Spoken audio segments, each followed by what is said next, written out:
Di sebuah zaman ketika dunia masih dipenuhi oleh kebodohan, kekacauan, dan suku-suku yang saling berseteru, berdirilah sebuah kekaisaran yang menjadi pusat peradaban dunia, yaitu Kekaisaran Romawi.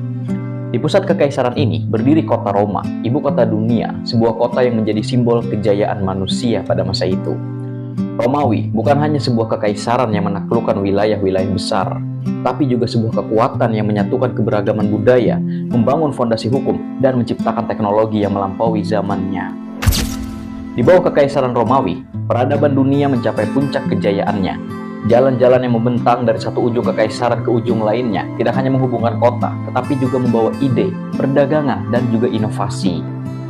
Selama masa kejayaannya, ibu kota Roma tidak hanya menjadi pusat kekuatan militer, tetapi juga pusat seni, ilmu pengetahuan, dan kemanusiaan. Pada video kali ini, kita akan membahas bagaimana sejarah awal terbentuknya Kekaisaran Romawi, bagaimana sebuah kota kecil di tepi sungai Tiber berkembang menjadi pusat dunia, dan bagaimana Romawi membangun kejayaan yang menginspirasi peradaban hingga saat ini. Jadi, siapkan waktu bersantai kalian, karena kita akan menjelajah lebih jauh dan lebih dalam ke masa lalu. Jadi, awal sejarah Kekaisaran Romawi ini, itu berawal dari sebuah legenda terkenal tentang Romulus dan juga Remus. Nah, mereka ini adalah dua saudara kembar yang katanya anak dari dewa perang Mars. Menurut cerita nih mereka ini dibuang ke sungai dan ditemukan oleh seekor serigala betina yang kemudian mengasuh mereka hingga dewasa. Singkat cerita ketika Romulus dan Remus ini sudah dewasa, mereka memutuskan untuk membuat sebuah kota kecil di Bukit Palatin pada tahun 753 sebelum Masehi.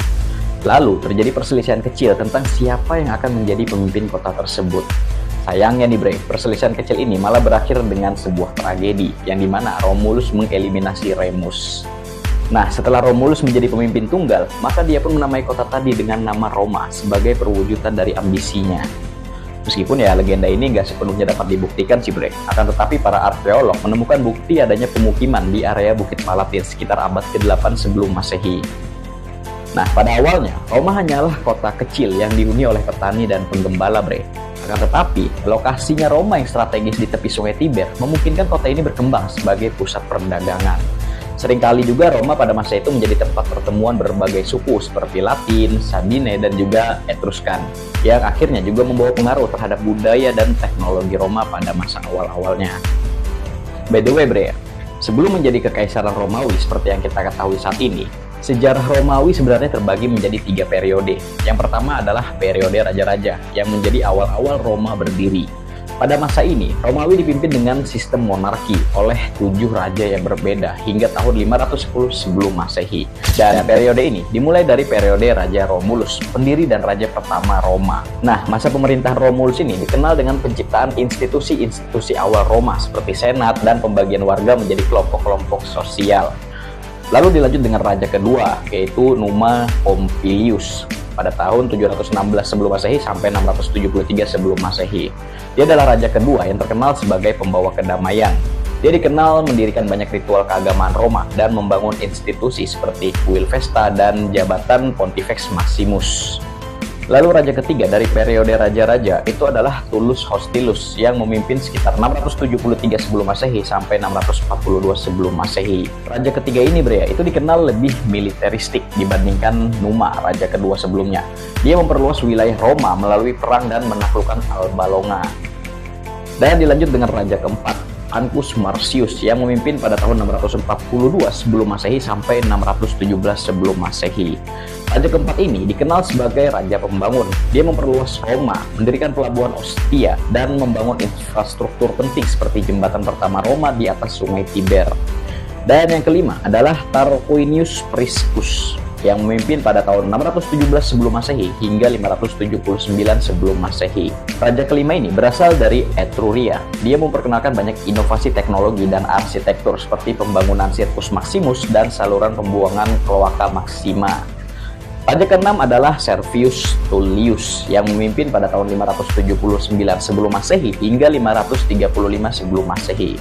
Raja keenam ini itu terkenal dengan reformasi sosial dan militernya. Dia memperkenalkan sistem sensus yang mengelompokkan warga berdasarkan kekayaan dan militer, serta dia juga sudah berhasil memperluas wilayah Roma. Dan raja terakhir dari periode raja-raja ini adalah Tarquinius Superbus. yang mana dia memimpin pada tahun 535 sebelum Masehi sampai 509 sebelum Masehi. Raja ketujuh sekaligus raja terakhir ini disebut Superbus atau si sombong. Dia dikenal dengan kekuasaannya yang otoriter, pemerintahannya yang tirani itu memicu pemberontakan yang akhirnya menggulingkan pemerintahan monarki dan berganti menjadi Republik Romawi. Tentunya ini menjadi sebuah eksperimen revolusioner dalam pemerintahan, di mana kekuasaan dipegang oleh rakyat melalui perwakilan di Senat. Nah, pada periode Republik Romawi ini, Roma tidak lagi dipimpin raja, melainkan pemerintahan oleh kelas atas, yaitu senator dan juga kesatria atau penunggang kuda pada masa itu. Meskipun ya sistem pemerintahan berganti dari monarki ke republik ya namun Roma tetap tidak terbebas daripada konflik internal. Ketegangan antara kaum bangsawan dan rakyat biasa seringkali memunculkan krisis dan konflik dalam Republik Romawi Rakyat biasa yang seringkali merasa diperlakukan tidak adil oleh para bangsawan elit dalam hal hak-hak politik pun seringkali melakukan pemberontakan Misalnya kaum rakyat biasa itu nggak bisa menjabat sebagai konsul, yaitu salah satu jabatan tertinggi di Roma. Awalnya jabatan konsul ini hanya terbuka untuk kaum bangsawan. Hal ini tentu nggak adil dong bagi rakyat biasa. Dan pada akhirnya ini memicu ketegangan antara kedua belah pihak ya, antara si bangsawan dan juga rakyat biasa tadi. Akan tetapi setelah ketegangan yang berkepanjangan, kaum rakyat biasa berhasil mendesak kaum bangsawan untuk menyetujui Lex Licinia Sextia atau hukum Licinius Sextius yang memungkinkan satu dari dua konsul setiap tahun itu berasal dari rakyat biasa. Jadi pemilihannya mungkin kayak setiap tahun ya itu untuk memimpin pemerintahan, yang mana pemimpinnya itu satunya dari bangsawan dan yang satunya lagi dari kaum rakyat biasa. Nah, selain itu, tegangan juga seringkali terjadi pada periode Republik Romawi dikarenakan larangan pernikahan antara rakyat biasa dan kaum bangsawan Tentunya ini semakin memperlebar jurang sosial antara si rakyat biasa dan bangsawan. Nah, rakyat biasa terus memaksa bangsawan untuk menghapus aturan ini dengan alasan bahwa pernikahan campuran dapat membantu menyatukan masyarakat Roma. Alhasil nih pada tahun 445 sebelum Masehi, aturan Lex Canoleia disahkan yang memungkinkan pernikahan antara si bangsawan dan juga rakyat biasa. Ini tentunya menjadi sebuah kemenangan besar bagi rakyat biasa dalam perjuangan mereka untuk kesetaraan. Sebenarnya ya ada banyak sekali sih ketegangan dan konflik yang terjadi antara rakyat biasa dan juga bangsawan Akan tetapi meskipun Romawi pada masa Republik itu diwarnai dengan konflik internal, mereka itu nggak lengah dan tetap memperkuat kekuatan militernya. Dan alhasil, dengan kekuatan tempur, kecerdasan dalam strategi perang, dan negosiasi aliansi yang cerdik, Roma berhasil memperluas wilayahnya dan berhasil menguasai seluruh Italia pada abad ketiga sebelum Masehi. Ambisi Roma tentu nggak berhenti di Italia doang Perang Punisia melawan Kartago yang dipimpin oleh jenderal legendaris Hannibal menjadi salah satu ujian terberat bagi Romawi pada saat itu. Meski Hannibal hampir menghancurkan Roma dalam pertempuran Cannae, keberanian dan ketekunan Romawi berujung pada kemenangan pada tahun 146 sebelum Masehi. Romawi resmi menghancurkan Kartago dan menguasai Afrika Utara, menjadikan Laut Mediterania sebagai danau Romawi. Nah, pintarnya orang-orang Romawi itu mereka itu nggak cuma mendominasi secara militer, tapi mereka juga menyerap budaya dari wilayah-wilayah yang mereka taklukkan, seperti Yunani dengan seni, filsafat, dan ilmu pengetahuannya, yang pada akhirnya memberikan pengaruh besar pada kebudayaan Romawi ke depannya, menciptakan perpaduan Yunani Romawi yang menjadi dasar peradaban bagi dunia Barat kelak. Ekspansi wilayah yang dilakukan oleh Romawi ini bisa dibilang sangat-sangat cepat dan tentu ini menjadi sebuah keuntungan besar dong bagi Romawi saat itu dalam sisi ekonomi.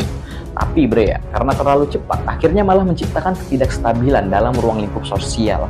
Jurang antara si kaya dan si miskin malah semakin besar. Suasana politik Roma kemudian mengalami perubahan dan masuk dalam periode kekacauan serta perang saudara. Setelah pengunduran diri Cornelius Sulla yang menjabat pada tahun 82-79 sebelum Masehi, Roma terus mengalami kerusuhan. Pemberontakan budak seperti yang dipimpin oleh Spartacus memperlihatkan ketegangan sosial yang membara. Selain itu, para jenderal ambisius seperti Julius Caesar, Pompeius, dan Crassus mulai menguasai panggung politik. Kemudian pada tahun 60 sebelum Masehi, imperialisme atau sistem kekaisaran mulai terwujud di Roma oleh kepemimpinan Julius Caesar. Nah, Julius Caesar ini telah menaklukkan Celtic Gaul dan memperluas perbatasan Roma melampaui wilayah Mediterania pada tahun 51 sebelum Masehi. Pada tahun 49 sebelum Masehi, Julius Caesar melangkahi sungai Rubicon, yang mana itu tentunya melanggar hukum Roma dan memulai perang saudara. Setelah memenangkan perang, dia menjadi diktator seumur hidup. Tapi ambisinya mengakhiri republik justru berujung pada kematiannya di tangan para senator pada tahun 44 sebelum Masehi. Kematian Julius Caesar memicu krisis lebih besar, tetapi dari kekacauan itu muncul Octavianus. Ya, Octavianus ini adalah keponakan dari Julius Caesar. Dengan kecerdikan politik dari Octavianus dan kekuatan militer, Octavianus berhasil mengalahkan rivalnya yaitu Mark Antony dan Cleopatra dalam pertempuran Actium pada tahun 31 sebelum Masehi. 2 tahun kemudian, pada tahun 27 sebelum Masehi, Octavianus dianugerahi gelar Augustus. Dia menjadi kaisar pertama Roma. Kaisaran Romawi pun mulai di sini resmi dimulai. Nah, di bawah kepemimpinan Augustus, Kekaisaran Romawi memasuki masa Pax Romana, yaitu periode kedamaian dan stabilitas yang berlangsung selama 2 abad, Augustus tidak hanya mengkonsolidasikan kekuasaan, tetapi juga mengatur ulang pemerintahan. Dia memperbaiki ekonomi dan mendukung seni serta budaya. Kota Roma berubah menjadi metropolis megah dengan monumen seperti Forum Augustus, Pantheon, dan Colosseum yang kemudian dibangun pada masa Kaisar Vespasian. Kejayaan Kekaisaran Romawi ditandai oleh beberapa pencapaian yang luar biasa, Yang pertama adalah wilayah Kekaisaran Romawi yang semakin meluas, yang dimana Kekaisaran ini meliputi 3 benua, dari benua Britania di barat hingga Mesopotamia di timur, dari Mesir di selatan hingga Jerman di utara. Selain itu, dari sisi infrastruktur, Kekaisaran Romawi ini perkembangannya cukuplah cepat. Dari jaringan jalan, aqueductus, dan pelabuhan, itu memungkinkan perdagangan dan komunikasi yang efisien di seluruh wilayah. Selain itu, dari pusat budaya dan juga pendidikan, Kekaisaran Romawi ini mencapai puncak kejayaan, yang dimana kota-kota seperti Roma, Alexandria, dan juga Athena itu menjadi pusat filsafat, ilmu pengetahuan, dan seni. Selain itu, Romawi menjadi dasar bagi hukum modern dengan prinsip-prinsip seperti hak untuk diadili dan tidak bersalah sampai terbukti bersalah. Di bawah kekaisaran seperti Trajan, wilayah Roma mencapai puncak terluasnya. Di bawah Hadrian, batas-batas kekaisaran diperkuat dengan pembangunan benteng seperti tembok Hadrian di Britania, dan di bawah kepemimpinan Kaisar Marcus Aurelius, filsafat stoikisme berkembang, mencerminkan harmoni antara kekuasaan dan kebijaksanaan. Romawi mencapai puncak kejayaannya sebagai peradaban yang memadukan kekuatan militer, kemegahan arsitektur, dan kedalaman intelektual. Di Forum Roma, suara orator besar menggema. Di Colosseum, ribuan orang bersorak menyaksikan permainan gladiator. Dan di seluruh dunia Mediterania, nama Roma disegani baik oleh kawan maupun lawan. Akan tetapi, meski dengan kemegahan dan kemajuan peradabannya, Romawi tetap saja pada akhirnya nantinya akan tumbang. Yang mana tumbangnya Kekaisaran Romawi ini bermula ketika kekaisaran ini dibagi menjadi 2, yaitu Romawi Barat dan juga Romawi Timur. Dan tumbangnya Romawi Barat kelak akan menjadi awal dari abad ke-8 yang menyelimuti Eropa. Dan bagaimana sih kok bisa Kekaisaran Romawi yang hampir tak terkalahkan, megah, mewah, dan menjadi pusat peradaban ini tumbang? Ini akan kita bahas di video selanjutnya. Jadi jangan lupa untuk aktifkan lonceng notifikasi,